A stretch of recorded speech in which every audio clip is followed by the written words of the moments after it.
Je vous présente Lucien Kempf. Il est professeur agrégé de lettres classiques. Donc, il travaille en prépa littéraire. Et donc, il est aussi prof de culture générale. Donc, voilà. Donc, il va vous faire une conférence sur la bioéthique, sur le thème de la bioéthique. Donc, je ne vais pas m'attarder plus longtemps. Je vais tout de suite le laisser faire son exposé. Merci beaucoup. Cette conférence, je l'ai déjà donnée dans le cadre de la paroisse à laquelle j'appartiens. J'exprimerai un point de vue catho. J'assume ce point de vue. Je pense qu'il y aura éventuellement un débat qui pourra avoir lieu par la suite. Vous m'avez présenté comme prof de culture générale et de littérature, c'est tout à fait vrai. Et donc je ne peux pas m'empêcher de vous inviter à relire, pour débuter la conférence, un premier ouvrage de science-fiction, j'en conseillerai d'autres, c'est Le meilleur des mondes d'Aldous Huxley. Pourquoi ? Parce que dans cet ouvrage, qui est quand même relativement ancien, la reproduction sexuée telle qu'on la conçoit a totalement disparu. Les êtres humains sont tous créés en laboratoire. Les fœtus évoluent dans des flacons et sont conditionnés dans leur enfance. Et cette technique, qui est expliquée dans le roman, permet de résoudre les problèmes liés au marché du travail en produisant un nombre précis de personnes pour chaque fonction de la société, nombre déterminé par le service de prédestination. Alors, si vous avez lu le roman, vous savez que les différentes personnes qui appartiennent à cette société sont distribués en différentes castes. On a la caste des supérieurs, qui sont désignés par les lettres alpha et bêta. Donc les alphas, c'est l'élite dirigeante. Les bêta, c'est l'élite des travailleurs intelligents. Et puis ça descend comme ça jusqu'à la société des gamma, des delta, puis des epsilon. La société d'aujourd'hui est fascinée par le pouvoir de tout corriger. Le bébé à la carte est désormais possible. Allons-nous programmer des bébés sur mesure ? Tout a commencé avec la fécondation in vitro. En 1982, Amandine fut le premier bébé éprouvette français et la pratique, qui à l'époque avait été saluée par la presse comme un miracle, est devenue aujourd'hui monnaie courante. La procréation médicalement assistée est une routine, elle a essaimé jusqu'en Inde et elle a même ouvert une clinique qui s'est baptisée Le Désir, le Souhait. Autre technique plus actuelle, la gestation pour autrui, la GPA, qui permet à des femmes dont l'utérus est anormal ou à des couples d'hommes de faire appel à une mère porteuse. Des couples aisés payent jusqu'à 25 000 $ aujourd'hui pour ce type de prestation. Les mères porteuses reçoivent un tiers de la somme pour chaque grossesse, 10 ans de revenus pour une famille en Inde. Si je pose ces questions, c'est parce que la révision de la loi de bioéthique est prévue actuellement. En France, cette loi est révisée tous les 7 ans au moins, et la précédente loi date de 2011. Alors, c'est précisément dans ce cadre-là que je voudrais situer ma conférence, dans ce cadre qui a trait à la révision de la loi bioéthique. Alors, comment ça se passe ? C'est un processus un peu, aujourd'hui, comme les Gilets jaunes, c'est ce qu'on appelle de la démocratie participative. Donc il y a eu d'abord des états généraux de la bioéthique qui ont eu lieu au premier semestre de l'année dernière, et puis à ce moment-là, les gens étaient invités à participer sur Internet et puis à donner leur avis. La deuxième étape, c'est l'avis du Comité consultatif national d'éthique qui a rendu son avis sur les deux questions. Alors, que dit le Comité national d'éthique ? Il reste défavorable à la GPA, donc à la gestation pour autrui, j'y reviendrai par la suite, et puis il est favorable à l'ouverture de la PMA, c'est-à-dire de la procréation médicalement assistée, aux couples de femmes homosexuelles. Pour l'euthanasie, il ne souhaite pas de changement, mais mieux appliquer la loi Leonetti. Et enfin, il est prévu une intervention du législateur. Donc, cette révision de la loi bioéthique m'a donné l'envie de poser un cadre plus général qui est celui des questions de bioéthique dans notre société. Donc, je diviserai mon exposé, on ne se change pas, en 3 parties, mais les 3 parties ne sont pas égales. Je ferai d'abord toute une série de réflexions préliminaires. Donc ces réflexions préliminaires vont situer un peu le cadre, si vous voulez, et vont retracer un historique de ces différentes lois du bioéthique qui, depuis 40 ou 50 ans, nous forgent un nouveau modèle de société. Et puis ensuite, je parlerai de manière plus spécifique de la PMA et de la GPA, j'expliquerai en quoi ça consiste, et puis je ferai une série d'objections contre deux pratiques. Alors d'abord, les réflexions préliminaires. La première réflexion que je voudrais faire, c'est qu'on a le choix aujourd'hui entre deux modèles de société. Le premier modèle correspond grosso modo à notre système actuel, centré sur la valeur intrinsèque de la personne, sa dignité et la non-patrimonialité et l'indisponibilité de son corps. Le second modèle, lui, est influencé par les courants des libéralismes politiques, économiques et éthiques qui sont venus des milieux anglo-saxons et par une certaine forme d'utilitarisme. Qu'est-ce que c'est? Qu'est-ce que ça veut dire? Ça veut dire qu'au fond, on privilégie la liberté de l'individu et la libre disposition de soi, y compris des éléments de son corps, tant pense-t-on que la liberté, l'usage de sa liberté ne nie pas à autrui. Donc c'est un modèle qui va appliquer dans le domaine éthique, si vous voulez, les mêmes principes que dans le domaine économique. Ça veut dire qu'on est pour la contractualisation et qu'on considère que ce n'est pas à l'État de réguler l'usage des techniques médicales, par exemple celle de la PMA, mais que ces techniques doivent être mises en œuvre à la demande des personnes, même s'il n'y a pas de problème pathologique. La deuxième réflexion que je voudrais faire, c'est celle de ce qu'on appelle le positivisme juridique. Au fond, il y a deux conceptions de la loi différentes. Il y a une conception qui est la conception ancienne de la loi, qui pense que la loi civile n'est pas forcément l'expression uniquement de la volonté générale, mais qu'elle est l'expression, la traduction d'une loi qu'on peut appeler la loi naturelle, je reviendrai tout à l'heure, que cette loi naturelle est inscrite depuis des civilisations, depuis des siècles et des siècles dans toutes les civilisations, que ce soit la Grèce, que ce soit Rome, vous voyez, donc même le point de vue catholique, si vous voulez, pense ici, si vous voulez, que depuis des siècles, il y a quand même un consensus sur un certain nombre de questions morales. Et face à ça, donc s'il y a des étudiants en droit ou des juristes, ils pourront sans doute mieux expliquer que moi, on a ce qu'on appelle le positivisme juridique qui considère qu'il n'y a pas de loi naturelle, mais que la loi est l'expression de la volonté populaire. Ça veut dire que la loi peut changer au gré des mouvements d'opinion. Alors, qu'est-ce que la loi naturelle? Un philosophe chrétien qui s'appelle Thomas d'Aquin consacre dans un de ses ouvrages qui s'appelle la Somme théologique une longue question à étudier la loi naturelle. Bon, alors, c'est d'ailleurs passionnant, cette philosophie du Moyen-Âge. Elle pratiquait ce que l'on appelait la disputatio. Donc c'était une méthode assez intéressante qui consistait à convoquer les étudiants. D'abord, on leur posait une question. On leur posait une question, Dieu existe-t-il? Et puis on demandait aux étudiants de réfléchir à toutes les objections que l'on pouvait faire par rapport à cette question. Donc il y avait d'abord un travail de recherche dans les étudiants. À l'époque, il n'y avait pas Google, donc ils allaient dans les bibliothèques, consulter les manuscrits, et puis ils imaginaient toutes les objections possibles et imaginables. Et puis ensuite, les objections étaient présentées au maître, et ce maître, à ce moment-là, résolvait la question et répondait aux objections qui lui avaient été soumises par les étudiants. Donc Thomas d'Aquin a écrit tout un ouvrage qui s'appelle La Somme de théologie, et cette Somme de théologie est basée sur ce modèle-là. C'est très intéressant parce qu'au fond, finalement, on pense toujours avec les autres, donc on écoute les autres et puis on essaye de leur répondre. Et il explique ce qu'est la loi naturelle, et il dit que dans l'être humain, il y a 3 dynamismes. Le premier dynamisme, explique-t-il, c'est un dynamisme qui est commun à tout étant. Excusez-moi d'employer ce vocabulaire philosophique. Et il explique que c'est l'inclination à perdurer, à se conserver dans l'être, à résister aux forces de dissolution.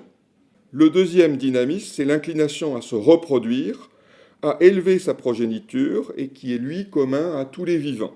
Et enfin, il y a un troisième dynamisme qui est propre à l'homme, qui est, lui, un être rationnel, et qui est le dynamisme qui fait que l'homme veut connaître la vérité.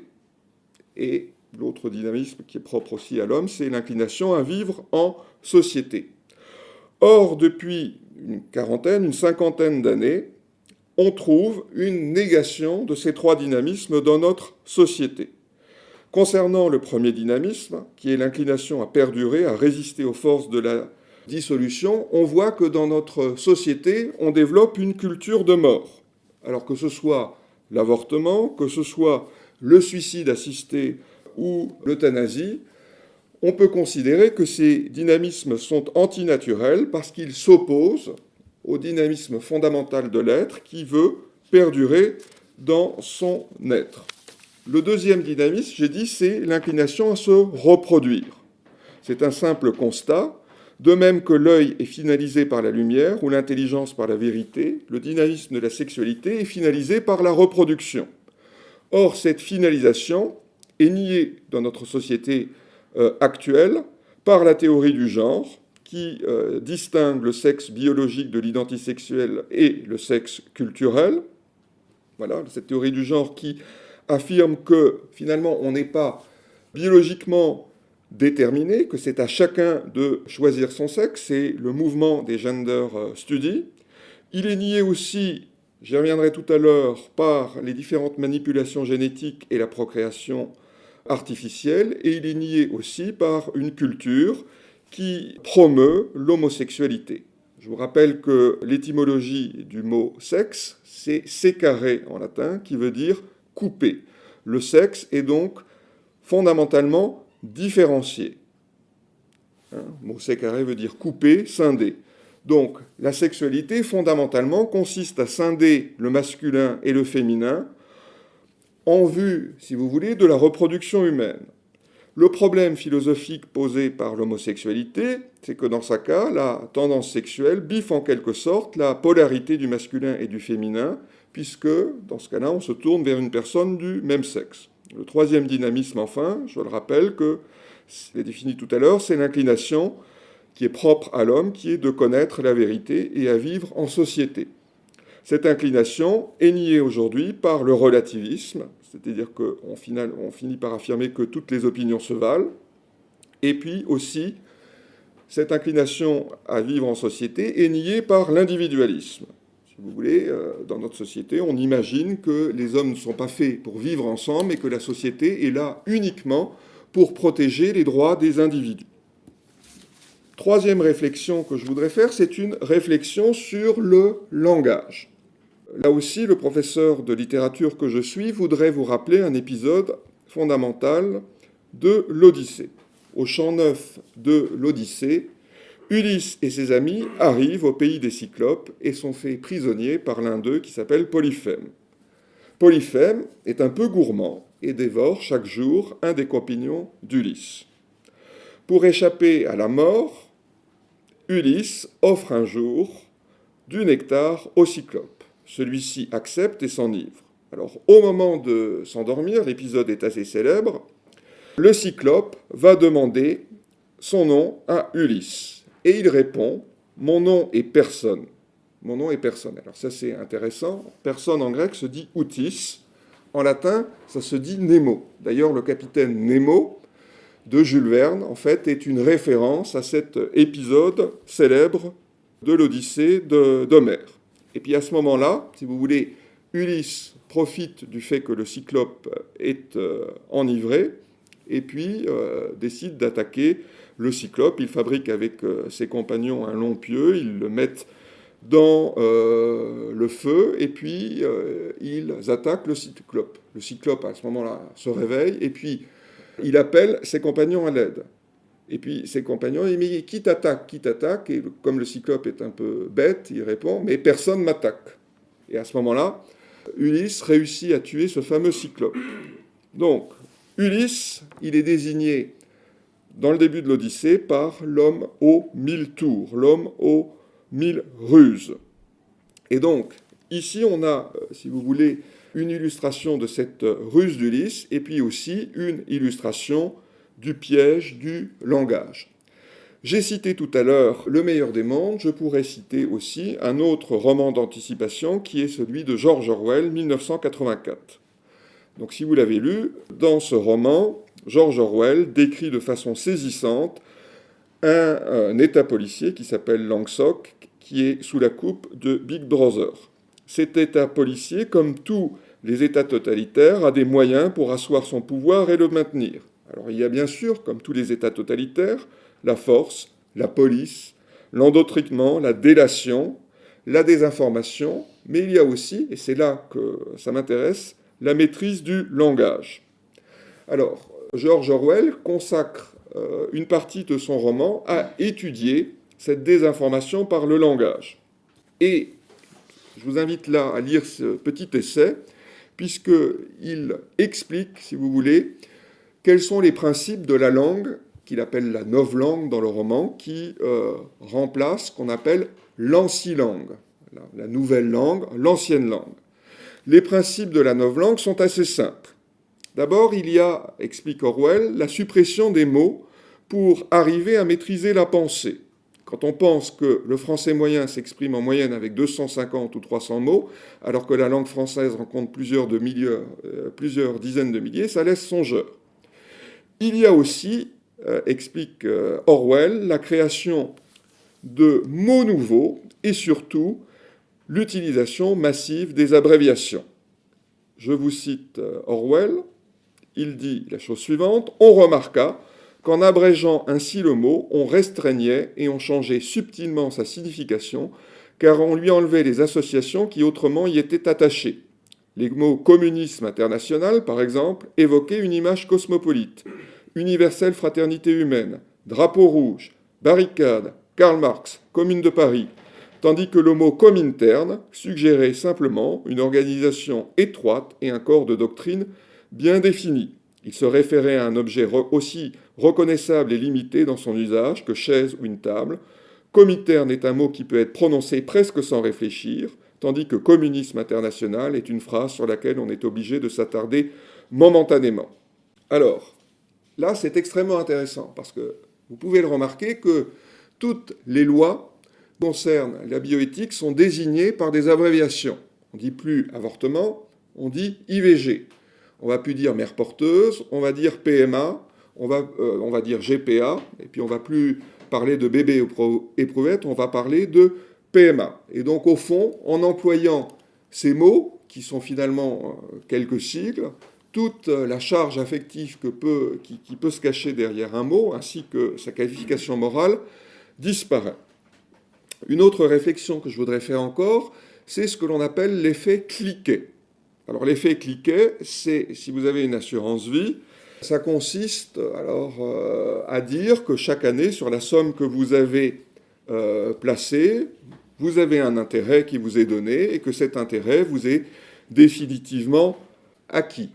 Et donc, l'ensemble de ces lois qui ont eu lieu depuis 40 ans sont passées par l'effet cliquet. Si vous voulez, l'avortement, au début, on avait simplement réclamé la dépénalisation de l'avortement. C'est ce qui avait été expliqué par Madame Veil lorsqu'elle avait fait voter la loi. Il s'agissait simplement de dépénaliser ces lois. Aujourd'hui, l'avortement n'est plus seulement dépénalisé, il s'agit d'un droit. Et il s'agit tellement d'un droit qu'aujourd'hui, il n'est pas possible pour un médecin quasiment de dire qu'il est contre l'avortement. C'est ainsi que le président des gynécologues a donné une interview récente dans la presse, et puis il avait dit qu'à titre personnel, il n'était pas fort favorable, et puis à ce moment-là, on l'a sommé de s'expliquer, on lui a dit que ce n'était pas possible, etc. À tel point que maintenant, on veut aussi faire inscrire l'avortement dans la Constitution française. C'est aussi, si vous voulez, cette chose, c'est que les lois qui sont passées depuis une quarantaine d'années sont marquées par cet effet cliquet. Donc cette théorie, dans un petit ouvrage dans un petit ouvrage que je vous invite à lire, par Yves-Marie Adeline, dans un ouvrage qui s'appelle La droite impossible, paru en 2012, et il démontre comment, dans cet ouvrage, dans un système démocratique dont les fondements sont de gauche, les lois sociétales de gauche sont irréversibles. Pourquoi ? Parce que lorsque la droite revient au pouvoir, elle ne se sent pas libre de les abroger. Ce n'est pas le cas, par exemple, pour les lois économiques. On peut, à la rigueur, discuter, si vous voulez, de l'ISF. On peut être pour l'ISF, contre l'ISF, on peut revenir en arrière. Mais une fois qu'on a fait voter l'avortement, une fois qu'on a fait voter le Pacs ou le mariage homo, c'est absolument plus possible, quel que soit le gouvernement, de revenir en arrière. Même un catholique conservateur comme François Fillon, qui avait, alors que son parti avait fait voter contre quelques mois auparavant cette loi, et donc quasiment tous les députés des Républicains étaient montés contre, etc. Voilà. Et bien, au moment de la présidentielle, eh bien, on accepte le mariage et on procède simplement à un aménagement. On peut aussi parler de la technique du voleur chinois. Je ne sais pas si vous connaissez cette métaphore. Cette métaphore consiste à dire que le voleur chinois, pour ne pas s'apercevoir qu'on dérobe un objet, eh bien, va se déplacer de plus en plus près de cet objet. Et puis, une fois qu'il est très près de cet objet, alors on n'a pas vu qu'il s'y est déplacé, eh bien, à ce moment-là, de façon presque invisible, il vous subtilise l'objet qu'il voulait voler. Et bien, c'est à peu près la même chose qui s'est passé. On est passé du Pacs au mariage homo. Au début, on nous avait dit mais non, on ne demande que le Pacs. Et puis finalement, on a fini par avoir ce mariage homo qui est quand même un bouleversement fondamental de la société. Au fond, nous avons affaire à une bataille culturelle qui est celui de la modification des opinions publiques. Et dans cette bataille culturelle, les médias ne sont pas là pour informer, mais aussi pour fabriquer de l'opinion publique. Je voudrais me servir ici encore d'une autre métaphore que, vous m'excuserez mon accent anglais épouvantable, qu'on appelle la métaphore de Joseph Overton, The Overton Window. Donc ce modèle a été développé en 1990 par donc, un ingénieur qui est vice-président du Centre analytique américain et qui montre à travers une métaphore extrêmement parlante comment les opinions publiques sont modifiées dans la société actuelle. Alors il dit, si vous voulez, imaginez une chambre avec 4 murs. Sur ces murs, vous avez l'éventail de toutes les opinions que les hommes peuvent émettre. Mais vous n'avez qu'une seule fenêtre. Et la fenêtre, sur cette fenêtre, se trouvent les opinions que la société admet. En dehors de cette fenêtre, ce sont les opinions que la société n'admet pas et qu'elle condamne. Ça, c'est un élément de la métaphore. Le deuxième élément de la métaphore, c'est que cette fenêtre, explique Overton, se déplace. Et elle se déplace parce que les médias font qu'elle se déplace. Alors, et que les idées vont évoluer. Et, si vous voulez, les idées vont passer par 6 étapes que décrit Overton. Elles sont d'abord inconcevables. Elles sont totalement inacceptables ou défendues. C'est ce qu'on appelle le tabou. On n'en parle pas. Vous voyez ? Donc il y a des choses dont on ne parle pas dans notre société. Deuxième étape, elles vont passer de inconcevable à radical. Alors c'est des opinions qui continuent à être défendues, considérées comme marginales, mais il va y avoir quelques réserves. Elles sont considérées comme inacceptables, mais le débat reste ouvert. Et donc, du coup, on va organiser des débats à la télévision, tard le soir, naturellement. Et puis, les gens qui vont intervenir interviennent masqués pour protéger leur anonymat. La pratique qu'ils font reste répréhensible, mais on commence à en parler. On peut prendre, si vous voulez, pour vous faire rire, l'opinion du cannibalisme. Voyez. Donc on prend le cannibalisme. Le cannibalisme est une opinion qui aujourd'hui est considérée comme tabou. Mais tout d'un coup, on s'aperçoit que dans notre société, il y a des cannibales. Alors qu'est-ce qu'on va faire ? Et puis vous avez un lobby cannibale qui est très influent. Puis ce lobby cannibale, finalement, il dit, mais si, il y a des cannibales, invitez-les à la télévision. Donc voilà. Marc-Olivier Fogiel, ou je ne sais pas trop qui, va venir et puis va interviewer ces cannibales qui interviennent masqués, qui vous disent oui, on aime la chair humaine, mais bon, etc. Bon. Puis, troisième étape, ces opinions deviennent acceptables. C'est-à-dire que vous allez avoir un fort mouvement dans la société, vous allez avoir d'un côté les pro-cannibales et puis de l'autre côté les anti-cannibales. Alors du coup, les médias vont se mettre à faire des sondages. Et puis on va vous expliquer tout d'un coup que dans certaines circonstances, ce qui reste moralement condamnable peut être admissible. Oui, c'est vrai, le cannibalisme, c'est pas bien, mais on peut imaginer qu'en cas de famine, vous imaginez, vous crevez de faim, donc du coup, il faut admettre le cannibalisme, il faut bien bouffer quelque chose. Alors à ce moment-là, bon.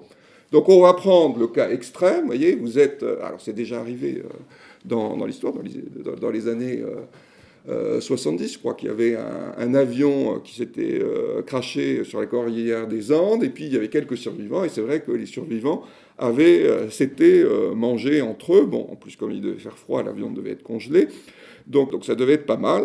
Et donc voilà, on vous dit, mais voyez, il y a bien des cas où il faut admettre le cannibalisme. Quatrième étape, ce sont des opinions qui deviennent tout d'un coup rationnelles. Alors à ce moment-là, vous avez des experts qui vont intervenir dans les médias et qui vont vous expliquer qu'on n'a rien compris. Pourquoi ? Eh bien, pensez-vous, certaines civilisations étaient cannibales. Donc, on va faire venir des chercheurs, et puis des termes élégants, rappelez-vous, la déformation sur le langage, vont être créés. Non, il ne faut plus dire qu'il y a de cannibalisme, mais il y a de l'anthropophilie. Vous voyez, de l'anthropophilie. Donc, anthropos, homme, philein, aimer. Donc, et d'ailleurs, le cannibalisme, c'est quand même le signe d'une pensée archaïque. Et enfin, pas tout à fait encore enfin, ces opinions, maintenant qu'il y a des experts qui vous expliquent qu'on peut être anthropophile, les opinions vont devenir populaires et socialement acceptables. Donc l'opinion qui est jadis debout devient majoritaire dans la population. Il y a plus en plus de gens qui affirment être cannibales et qui aimeraient voir les choses changer. Et enfin, c'est la dernière étape, qui est celle de la législation. On admet le cannibalisme, la loi est enfin votée. Et c'est exactement ce qui s'est passé dans l'avortement. On est passé du tabou à la dépénalisation, puis de la dépénalisation à l'affirmation du droit, et enfin, pour le médecin, l'affirmation du droit à l'objection de conscience, à son interdiction. C'est-à-dire que la loi Veil, ma grand-mère, je raconte un peu ma vie, là, ma grand-mère était médecin-chef, qui était responsable de la DAS au moment de la loi Veil, et elle était, à titre personnel, contre l'avortement. Et donc, on lui avait dit oui, bon, vous pouvez. Aujourd'hui, lorsqu'un médecin dit qu'elle ne peut plus, lorsqu'un médecin dit qu'il ne peut pas faire l'avortement, il est considéré comme rétrograde, on ne lui permet plus d'exprimer son opinion. Donc on parle, si vous voulez, désormais de changement de paradigme, hein, pour la dérégulation de l'anthropologie. Hein. Voilà. Alors, peur d'être dénoncé, et encore, toujours, de se considérer comme réactionnaire, homophobe, si vous voulez, l'idée qu'on puisse être contre le mariage homo.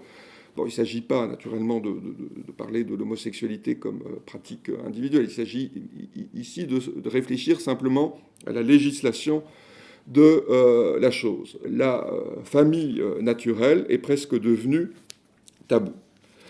Alors, voilà pour la première partie de ma réflexion. Je voudrais, dans un deuxième temps, rapidement parler, puisque c'est l'objet de loi de bioéthique, de la PMA et de la GPA. Donc la PMA, c'est ce qu'on appelle la procréation médicalement assistée, ou assistance médicale à la procréation. Donc on dit soit PMA, soit AMP.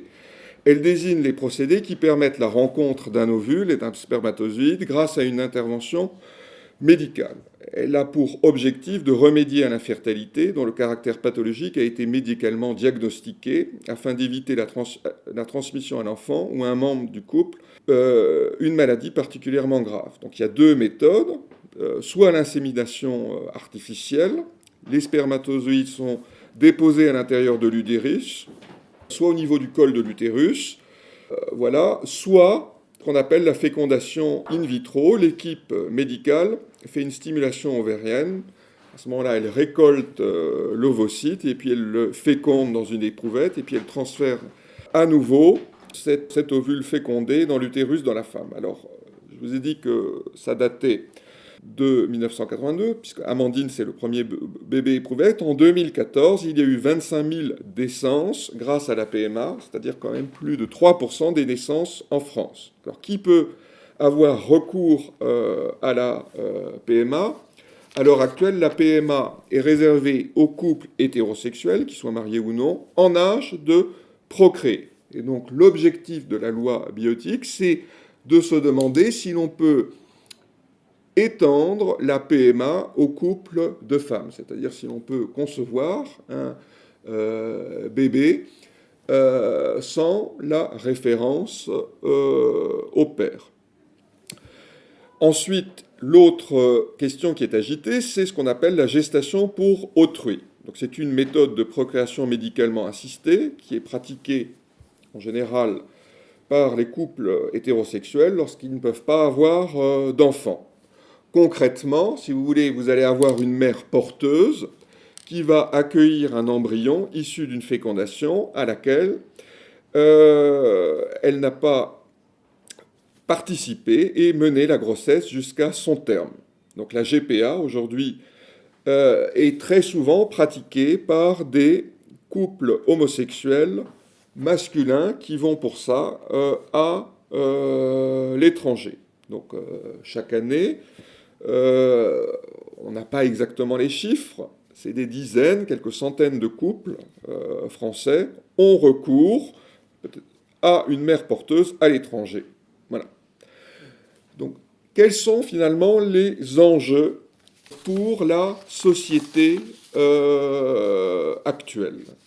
Donc, quelles sont les objections que l'on peut faire, non pas d'un point de vue simplement chrétien, mais je pense d'un point de vue humain, à ces pratiques. C'est d'abord la marchandisation du corps féminin. Alors, si vous voulez, là, on peut développer ce qu'on appelle en rhétorique un argument ad hominem, c'est-à-dire que la plupart, d'ailleurs, de ceux qui sont pour ces avancées technologiques sont de gauche. Et donc, ils ont lutté, dans leur jeunesse, contre l'aliénation du travail, contre l'aliénation des hommes dans le travail à la chaîne et leur exploitation inédite. Et, paradoxalement, si vous voulez, ils veulent réintroduire cette exploitation du corps de l'homme dans cette marchandisation du corps féminin. C'est d'ailleurs ce que dit Sylviane Agarinski, qui pour une fois était bien inspirée dans son ouvrage « Le corps en miettes ». J'éprouve un certain dégoût à devoir argumenter pour dire pourquoi il est indigne de demander à une femme de mettre son ventre à la disposition d'autrui. Deuxième objection que l'on peut faire, c'est qu'on a affaire à une nouvelle exploitation des pauvres par les riches. Parce que vous vous doutez bien que ceux qui ont recours à ces techniques, en fait, ce sont des gens extrêmement fortunés, je l'ai dit tout à l'heure, et que les femmes qui vont accepter de louer leur ventre, ce sont des femmes ce sont les mêmes femmes qui acceptent dans ces pays-là de vendre un organe, de mettre un rein à la disposition d'autrui.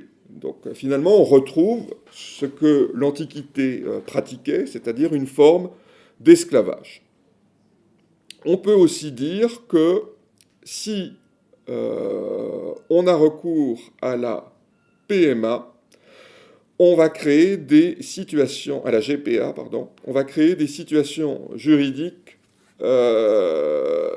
très compliquées. Et finalement, on va ouvrir la boîte de Pandore. Pourquoi ? Bon, premièrement, imaginez que la mère porteuse change d'avis. Si, étant attachée à un enfant qu'elle porte depuis des mois, elle décide que c'est son enfant, puisqu'elle l'a porté, et qu'elle refuse de le remettre, qu'est-ce qu'on fait? Alors, ces affaires ne sont pas de la science-fiction. Elles ont eu lieu aux États-Unis. Et puis on a décidé que la mère porteuse a dû remettre l'enfant au mandataire, puisque c'était, je vous ai dit, on est dans la contractualisation des relations humaines, et donc elle a obtenu un droit divin. Et puis, autre problème, si les mandataires changent d'avis avant la naissance de l'enfant, parce que 9 mois c'est long quand même, hein, et que le couple qui a recours à la GPA se sépare pendant la grossesse, que devient l'enfant? Il appartient à qui? Qui doit l'élever? Et puis, autre problème que l'on peut imaginer aussi, c'est si l'enfant porteur naît avec un handicap non décelé par la grossesse. Alors, si vous voulez, comme c'est l'objet d'un contrat, plus personne ne voudra de lui, et puis il faudra se poser la question de la responsabilité. Qui va être responsable de son handicap? Les médecins qui n'ont pas su le diagnostiquer, les mandateurs qui ont fourni les ovules, ou les spermatozoïdes, ou bien la mère porteuse qui n'a pas été fichue de porter cet enfant correctement et qui l'a porté avec un handicap. Et puis là encore, si vous voulez, l'exemple provocateur que j'avais donné, c'est qu'on va toujours prendre pour ces lois des cas extrêmes. Alors c'est vrai que pour l'avortement, on nous a dit, et en cas de viol. Bon. Eh bien là, si vous voulez, c'est la technique du voleur chinois. Ces couples vont faire la GPA, qui sont des couples fortunés. Hein. C'est le cas, par exemple, d'Olivier Fogiel. Va faire la GPA à l'étranger, ramène l'enfant, et puis ils disent, voilà, l'enfant est là, il faut le reconnaître. Et puis, une fois qu'on aura reconnu les enfants qui seront faits à l'étranger, on nous dira, ben, si on reconnaît les enfants, eh ben, on peut pratiquer la GPA en France aussi. Dernière objection, finalement, si vous voulez, c'est qu'on a une violation juridique de la dignité de la personne humaine. Dans la GPA, les deux parties sont liées par un contrat où l'on va donner quelque chose à l'autre contre des dédommagements. C'est l'objet d'un contrat. Or, ce quelque chose, qui est l'objet du contrat, est un enfant. Or, selon le droit civil, il n'y a que les choses qui sont dans le commerce qui puissent être l'objet de conventions. Donc l'enfant est donc considéré, comme dans un contrat commercial, comme une marchandise. La femme, quant à elle, est utilisée par les mandataires comme une machine qui développe simplement le développement d'un fœtus, c'est-à-dire, au fond, comme ce qui avait été imaginé dans le meilleur des mondes, comme un incubateur. Donc voilà pour la GPA. Maintenant, sur la PMA, je voudrais faire une série d'objections aussi. C'est que la première objection, c'est qu'on a affaire à une transformation de la mission de la médecine. Parce qu'au fond, pendant des siècles, et c'est ce que le serment d'Hippocrate demandait, la médecine était là pour soigner des pathologies. Or, ici, la médecine est faite pour répondre aux désirs et à tous les désirs que peut avoir un couple. Donc le médecin n'est plus là pour soigner uniquement, mais devient une espèce de prestateur de service. Et donc ça consiste à dire que le rôle de la médecine doit prendre en compte toutes les demandes sociétales qui sont faites. La deuxième objection que l'on peut faire, c'est que l'enfant est privé de l'accès à ses origines. Parce que dans le cas de la procréation médicalement assistée, vous avez un donneur qui va donner ses spermatozoïdes, mais la loi le protège. Et donc, l'enfant n'est plus le fruit d'un lien conjugal ou d'une donation conjugale. L'enfant est référé à un tiers aussi, que le droit va institutionnaliser comme étant totalement anonyme, alors que biologiquement, il est quand même la cause de cet enfant. Autre objection que l'on peut faire, c'est le fait que si on légalise la PMA aux couples lesbiennes, c'est que finalement on va entériner dans la loi l'absence de bipolarité sexuelle.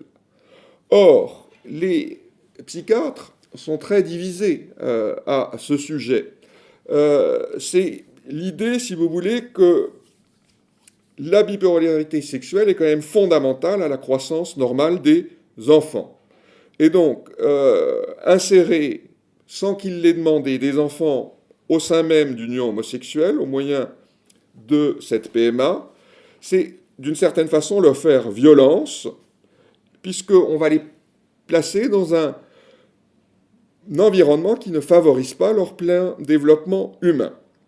Et enfin, dernière objection que je voudrais faire, c'est que dans toutes ces affaires, on devrait quand même avoir le principe de précaution.